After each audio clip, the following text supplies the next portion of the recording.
dark and difficult times lie ahead. Soon we must all face the choice between what is right and what is easy.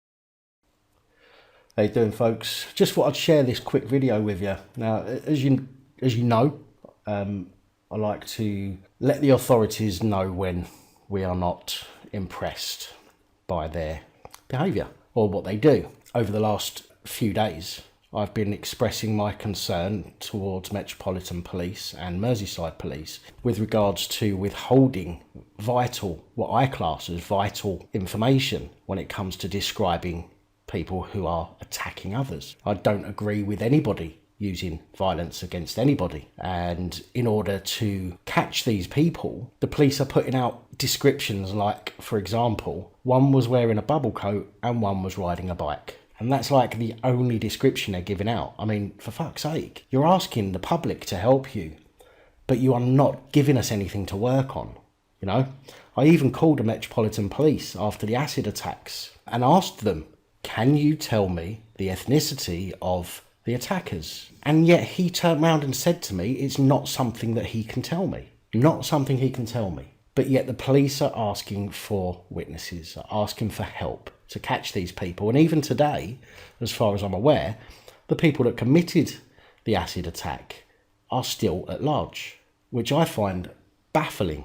But here you can see, you know, I'll tag, I don't give a shit. You know, I'll tag Merseyside Police and Metropolitan Police. My last video earlier today at Met Police UK and at Mersey Police are seemingly happy to put the wider general public in danger by withholding vital information regarding attackers' identity in case it upsets someone from a minority group.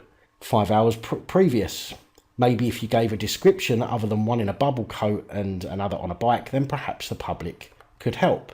On the 22nd of June, replying to Met Police, have you a description of the attacker, or are you not releasing that info in case it upsets some of the lefties, a bit like the acid attacks, asking for help but not releasing the fact the attackers weren't white? Just give the facts and stop pandering to the snowflakes and social justice warriors. And also, as I did my video on the 22nd of June about the London acid attack with the Met Police need your help but won't disclose information. I'll tag them, I don't care. Today, or just now, I've just popped on my computer and had a look on the one of the Metropolitan Police posts popped up on my Twitter feed, and I was shocked. I was absolutely dumbfounded. Look what they've done. Initially, 2 hours ago, they put a post on saying police are appealing for information after a series of incidents in Croydon in which women have been approached and sexually assaulted and or robbed by a lone man. Anyone with information is asked to call 101, quoting reference, or Crime Stoppers on blah, blah, blah. And then suddenly, after that, they've posted the suspect is described as a black male, aged between 16 and 25, tall, thin, and with dark hair. Now, that is not a very good description, clearly. Most black people have got dark hair. 16 to 25. I mean, that's not exactly narrowing it down, as some of the comments suggest. Trevor Scales, replying to Met Police. Clothing, etc. Obviously, there's no indication of what they're wearing. Samwise, a black man with dark hair. Well, that narrows it down considerably.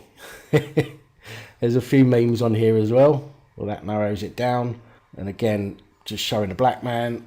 You know, and it's just, I'm not suggesting that my tweets have got to anybody at Metropolitan Police, but considering, especially when you look at all of the recent incidents where the police are afraid, or seemingly afraid, to give out the ethnicity of somebody. And I think I know why. It's because the ethnicity, giving that part of the description out, will just start showing people that, and I'm not being racist here, guys. I think you understand that I'm not racist, and I hope you understand that I'm not racist. But when you think about a lot of specific types of crimes seem to be committed by specific types of people. And I think the police are trying to distance minority groups from statistics in the public. I mean, if we do freedom of information requests, then we're going to get that information. But when it comes to things like this, it seems the police are afraid to say or suggest, particular details about offenders.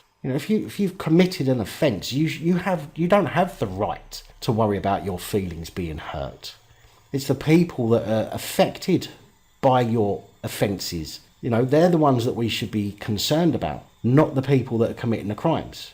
So if there's any police officers watching this, if there's any chief constables watching this, anybody, do yourselves a favour and understand that if somebody commits a crime, why should we give a shit about their feelings? Give the facts as they are and stop pandering to the pussies and snowflakes that might phone you up and say, oh, how dare you say he was black?